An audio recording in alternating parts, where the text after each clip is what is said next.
ஜெபமாலை தியான மையத்தின் ஜெப உள்ளங்களே, கிறிஸ்து பிறப்பு பெருவிழாவின் தயாரிப்பாக இந்த 2வது நவநாளில் தூய ஆவியானவர் துணை கொண்டு இயேசுவினுடைய பிறப்பை நம் உள்ளங்களிலும் இல்லங்களிலும் சுவைத்து மகிழ ஆவியின் கரத்திலே இந்த நாளை ஒப்புக்கொடுப்போம். இன்றைய நாளுக்கான இறை வார்த்தை எசாயா புத்தகம் 9ஆம் அதிகாரம் இறை வசனங்கள் 2 மற்றும் 6. காரிருளில் நடந்து வந்த மக்கள் பேரொளியை கண்டார்கள். சாவின் நிழல் சூழ்ந்துள்ள நாட்டில் குடியிருப்போர் மேல் சுடர் ஒளி உதித்துள்ளது. ஏனெனில் ஒரு குழந்தை நமக்கு பிறந்துள்ளார், ஒரு ஆண் மகவு நமக்கு தரப்பட்டுள்ளார். ஆட்சி பொறுப்பு அவர் தோள் மேல் இருக்கும். அவர் திருப்பெயரோ வியத்தகு ஆலோசகர், வலிமை மிகு இறைவன், என்றுமுள்ள தந்தை, அமைதியின் அரசர் என்று அழைக்கப்படும். ஆண்டவரின் அருள் வாக்கு. இறைவா உமக்கு நன்றி.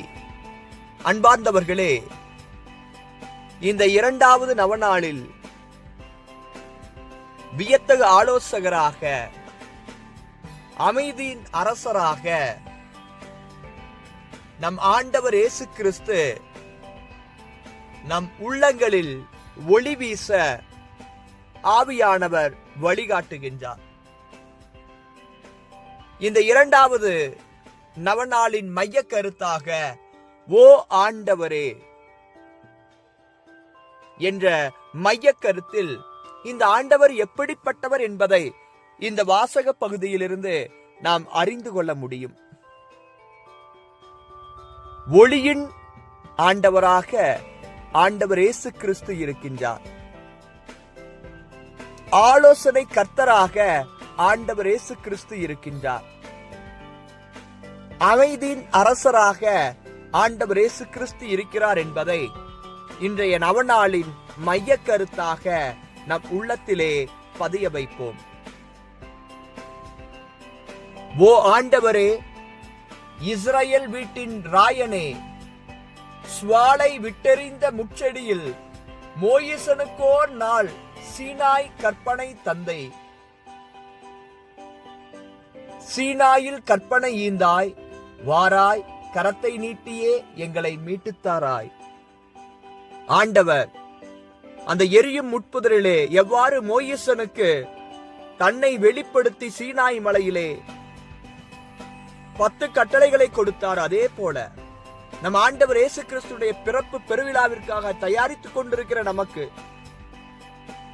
அவருடைய பிறப்பு நம்மை ஈர்க்கின்ற அன்பின் ஈர்ப்பாக மாற வேண்டும் என்றும் ஆண்டவர் ஒரு புதிய கட்டளையை தரப்போகின்றார். அந்த புதிய கட்டளை என்ன என்பதை ஆவியின் துணை காட்டுதலே இந்த நாளில் நம்மை ஒப்புக் கொடுத்து மன்றாடுவோம். இன்றைய நாளுக்கான இறை செயல்.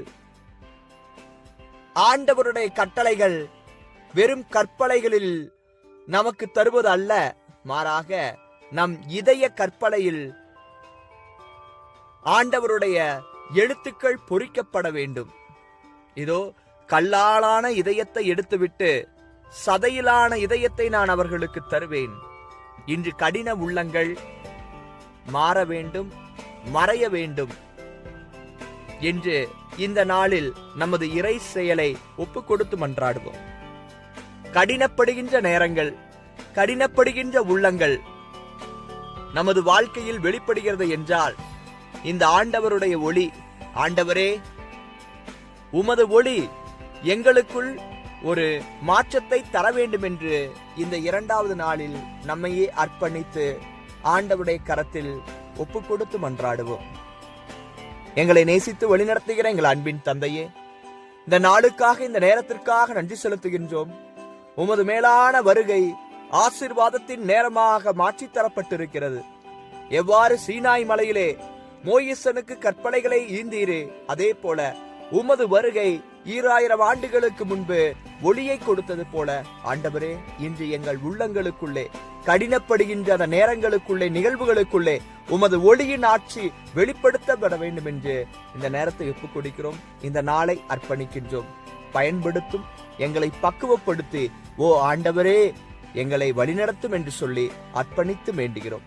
இந்த மன்றாட்டுக்களை எங்கள் ஆண்டவராகிய கிறிஸ்து வழியாக உம்மை மன்றாடுகின்றோம். ஆமேன்.